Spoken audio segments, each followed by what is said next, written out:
করছিস? তুই যে র্যাঙ্ক নিয়ে পাশ করেছিস, তাতে তো তোর এখানে থাকার কথা নয়। আমি কোথায় থাকবো না থাকবো সেটা কি তুই ঠিক করবি নাকি? আর তাছাড়াও তুই তো আমার বেস্ট ফ্রেন্ড, তোর পেছন কি আমি ছাড়তে পারি? সত্যি করে বল, তুই কি করে এখানে ভর্তি হয়েছিস? টাকা বলেও একটা জিনিস আছে এই পৃথিবীতে, যার অনেক ক্ষমতা। তোর কোয়েশ্চেনের উত্তর তুই নিশ্চয়ই পেয়ে গেছিস। এবার ক্লাসটা কোন দিকে আমাকে একটু বলে দে। আর হ্যাঁ, আমি কিন্তু তোর সঙ্গে যাব না, আর না তোর সঙ্গে বসবো। আমি তোর পিছু নিয়েছি বললাম বলে এটা ভাবিস না যে আমি তোর জন্যই এখানে ভর্তি হয়েছি।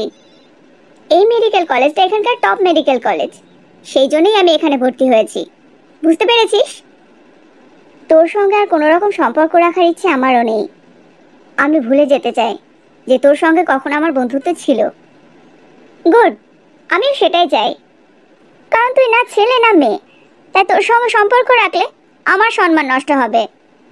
দেখ, এখানে কিন্তু এসব আলতু ফালতু কথা রটাবি না, নইলে আমিও সবাইকে বলে দেব তুই টাকার জোরে এখানে ভর্তি হয়েছিস। ফাইন, আমার তোর সঙ্গে সম্পর্ক না রাখা নিয়ে কথা। এরপরে তুই কার সঙ্গে মিশলি না মিশলি সেটাতে আমার কি এসে যায়। এবার ক্লাসটা কোন দিকে একটু দয়া করে বলে দে। Second floor. আজকেই চলে যাবি? হ্যাঁ, আজকেই যাব। আর 2 দিন থাকলেই তো পারতিস। 2 দিনের নাম করে এসে যদি 4 দিন থাকি, তাহলে কি আমার চাকরি থাকবে? এখনো বলছি জ্যোতিকে সঙ্গে করে নিয়ে যা। কতদিন ওখানে একা একা রান্না করে খাবি? ও যাবে না মা, আমি ওকে বলেছিলাম।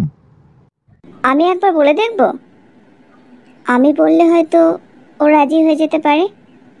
হ্যাঁ হ্যাঁ, সেটাই ভালো হবে, তোর মা বলুক।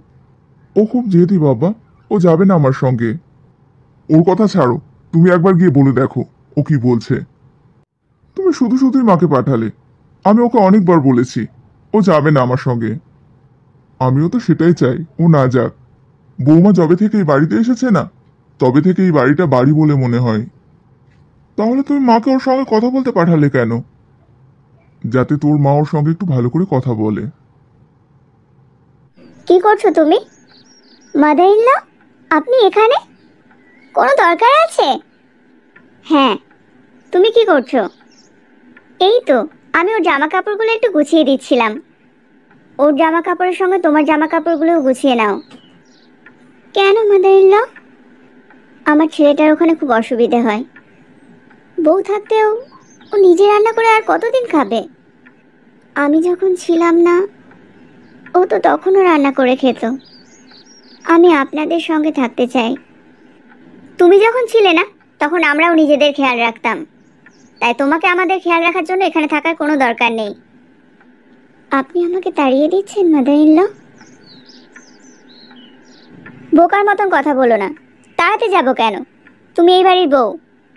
আমি চাইছি আমার ছেলের বউ ছেলের সঙ্গেই থাকুক।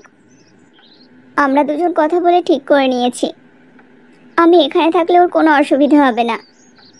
আমি তো বলছি তোমাকে যেতে।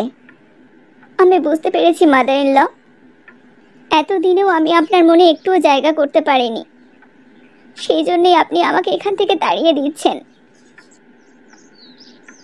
আমি তোমাকে তাড়িয়ে দিচ্ছি না।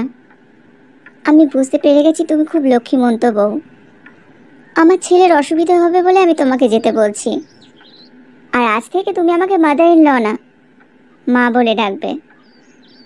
সত্যি? আমি আপনাকে মা বলে ডাকবো? হ্যাঁ, তুমি আমাকে মা বলে ডাকবে। তার মানে আপনি আমাকে নিজের মনে জায়গা দিয়েছেন। আচ্ছা মাদার ইন ল, ও সরি মা, আপনি তো আমাকে বরণ করেননি, আবার কোনো উপহারও দেননি। আমি স্বীকার করছি আমি ভুল করেছি। তুমি বলো, তুমি আমার কাছ থেকে কি নেবে? তুমি যা চাও আমি সেটাই দেব। আমি আপনাদের সঙ্গে এখানেই থাকতে চাই। অজয় একদম ঠিক বলেছে, তুমি একদম একগুঁয়ে মেয়ে। ঠিক আছে, তোমার যখন বুড়ো বুড়ির সঙ্গে থাকার অতই শখ, তুমি এখানেই থাকো। Thank you mother in law. ও সরি মা।